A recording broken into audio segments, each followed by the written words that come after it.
This year at E3, we got plenty of amazing games showcased, including Anthem, and Ghost of Tsushima, and Death Stranding and everything, but the one for me that was definitely the standout was Last of Us 2. And while we got a really lengthy demo of the game, we also got a lot of interesting details about the game outside of the PlayStation conference. And those details are exactly the topic at hand today. What is going on, guys? It is your boy TKD123 here, and today we're going to talk about all the new details that we got outside of E3 involving Last of Us Part 2.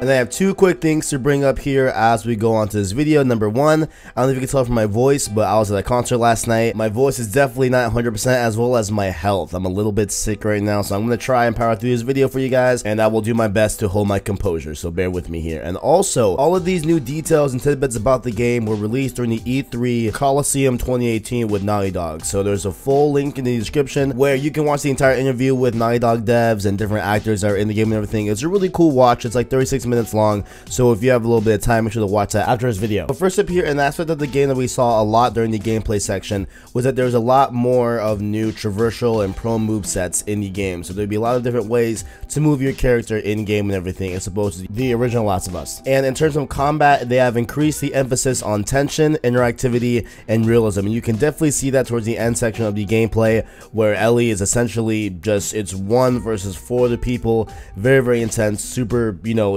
it is crazy, that gameplay. So definitely I see where they were going with that, as well as enemy AI references each other by name and constantly communicates with each other. So it looks like the AI will be a little bit more realistic in the sense of them calling out each other by name and everything, instead of saying, oh, look over there, stuff like that. Like, they're gonna be a little bit more humanized in a way, and they're also going to have a constant back and forth dialogue with each other during combat. And it has been confirmed officially that there are officially 2 different timelines that will be explored in Last of Us 2, and I prophesized and kind of guessed that that would be the case in our predictions episode of Cross Circle, the first episode. Make sure you go check it out on the channel and everything.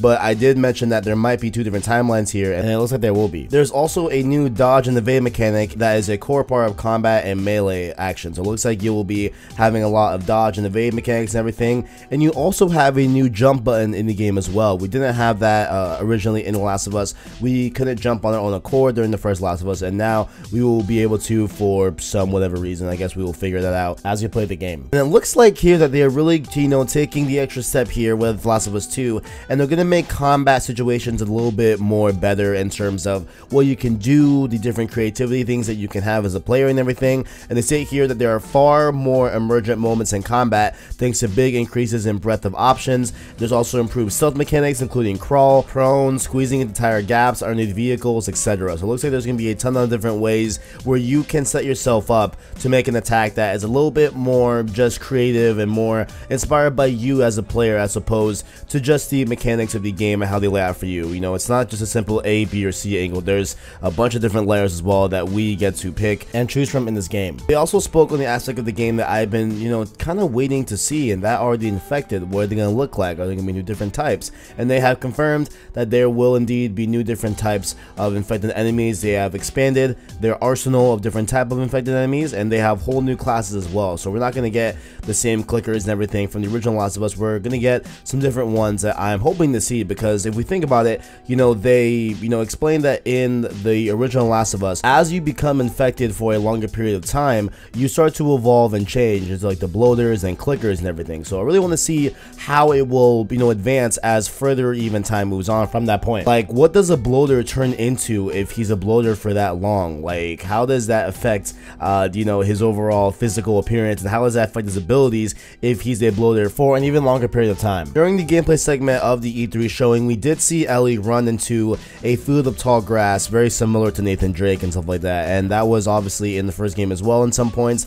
but she definitely did hit in those tall grasses. So a lot of people were wondering if it's an automatic thing. Like, are you automatically just fully hidden in the grass? And that is no, you are not automatically fully hidden in the grass. The extent of your visibility depends on height and density of the foliage. So it looks like there will be some areas where yes, you will be 100%, you know, automatically covered in grass, but that's not all grass. There's some grass that are going to be a little bit shorter, a little bit taller. So the ones that are taller, you're going to definitely want to go for it, because then you'll be 100%, you know, fully covered and everything. But sometimes you will go into grass and you'll think you're covered, but you're actually not. And also a side effect to them opening up the combat scenarios and making her have more options in terms of combat, they also made it a lot more vertical in this game. So it looks like there's going to be a lot more verticality in different combat events and instances and everything, and it's because she needs a lot more routes and ways to engage to be able to accommodate for those different types of combat situations that you might want to take as, or you might want to venture off into when you're in combat. And so they added a ton of different ways to approach a combat scenario, even in terms of verticality. Also made it clear here that survival aspects are still a focus of the game,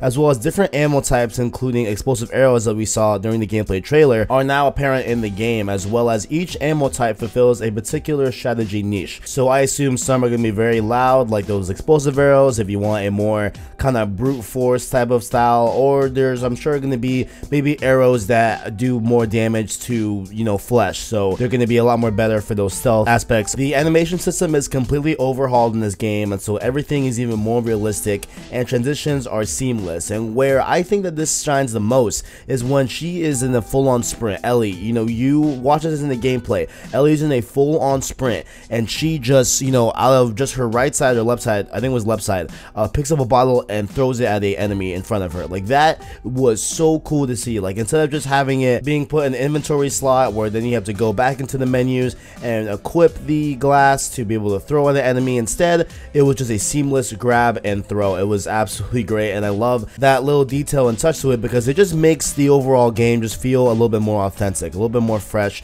a little more refined. It just makes it overall just feel a lot better. So I'm really happy to see that this is a thing that they were working on throughout Last of Us 2 and everything. And also, whenever she got shot with the arrow, she would pull it out, and her facial animations and everything, it was incredible. Wide linear combat environments are being expanded to even larger and more broader areas, and so I guess in layman's terms, that's just them saying that they're going to expand the area it is that combat will take place in. So we'll have a lot more of area to explore and to utilize in combat and everything, as well as the AI system, they said, is massively improved for added realism. So I hope that the AI system is very, very good. It was pretty good in Last of Us 1. I don't remember it being that horrible, honestly, and I'm playing through it right now, slowly but surely. I'm just kind of having to play that as well as Detroit Become Human. But overall, I've been noticing that the AI was pretty okay in the first Last of Us, so I'm assuming that it's only going to get better in Last of Us 2, because for me, AI is very important in games. When AI is really, really bad in games and it sucks, it really just kind of ruins the overall game, low-key, from a gameplay perspective. The AI will also no longer have auto AI telepathic awareness of once you are spotted. They whistle to and actually communicate with each other. So when one AI enemy sees you, it's not like everyone else is going to know exactly where you are anymore, like how it was in the past. Now it's going to be that one AI that actually sees you and has a visual of you is going to say something or have a whistle or something like that, and then all the other AI in the area will come and they will obviously attack you, instead of them just knowing exactly where you are. And sometimes what would happen is that one AI would see you, and then someone that was around the corner would go a back way because they knew exactly where you were, so they would run up on you and definitely catch you off guard and everything. So now I like how they're going to have to be signaled by the original AI that saw you. They also have a name for this type of anomaly that happens where one AI tells something to another AI via a whistle or just saying something. It's called systematic check-ins of AI information. So they pass on information to each other more realistically to let new groups and enemies know of the unfolding events or of your position. They also improve the enemy's awareness and ability to seek the player out, so that's also cool as well. And overall, I just want Last of Us 2 to be more of a challenge, and obviously Last of Us 1 was definitely a challenge in a lot of different aspects of that game and everything, and there's definitely a bunch of tense situations, and so I like how they're going to keep that here in Last of Us 2 and not change that at all, make it a little bit more better. You can now craft different ammo and arrow types, and so when they say ammo, I'm not sure if they literally mean that you can craft bullets. I highly doubt that's the case. I think you will still have to find ammo out in the wild, but who knows, maybe there are these abandoned factory outposts that you can go and gather metal and everything to make bullets. Think like Eugene from The Walking Dead. Maybe there's something like that where you'll be able to actually make bullets from a machine or something like that. Honestly, it seems a bit out there for me that somehow we're going to be able to make ammo from, you know, crafting or something like that, but we will be able to make some sort of different ammo and arrow types as well, which arrow types we saw in the gameplay demo. Obviously that one is pretty straightforward. But with ammo, I'm just not sure what they mean. So that really cool church scene that we saw in the beginning of the entire showing of Last of Us 2 during E3 is set 4 years after the events of The Last of Us in Jackson. So the same area that you go to towards the middle of the game, as well as I think at the end you briefly visit there again. But the gameplay segment of the actual showing is actually set 5 years, and I'm pretty sure they mean 5 years after the events of Last of Us, not 5 years after the church scene, just to clarify here.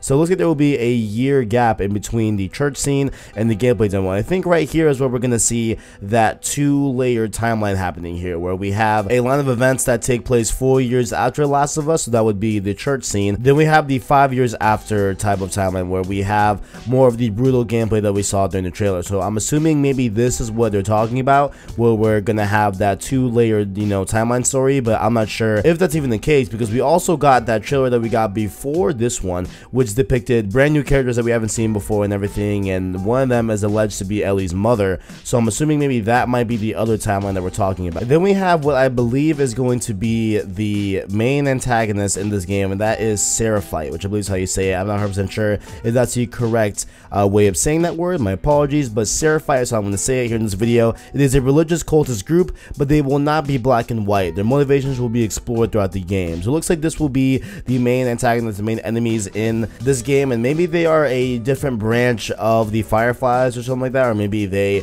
broke off from the Fireflies. Who knows exactly where they came about to be, because I don't believe we heard this in the original Last of Us. We maybe heard of them, but I am not aware personally, but who knows. I'm just really excited to see this really cool religious cult group, and it's very similar to, like, I think maybe a little bit on the edge of like Far Cry 5, where we got that weird religious cult group and everything. So really cool to see that they're exploring that type of enemy. They use a more advanced facial camera capture and mocap now. They are more advanced than they had with Uncharted 4, which when you played Uncharted 4, those animations and that mocap and their faces looked incredible. So now we'll be having a even better experience in that department with Last of Us 2. There's lots of new facial animation tech they're using as well. There's more nuances of the face, creases, folds, buildup of skin. So it looks like we will get that same level of detail that we got in the trailer. The game is just going to look beautiful, which isn't obvious to say the least from Naughty Dog. It's pretty obvious that this game is going to look great. If it's coming from Naughty Dog, it's going to look amazing here. And they also talked about the eyeball tech that they also reworked for this game,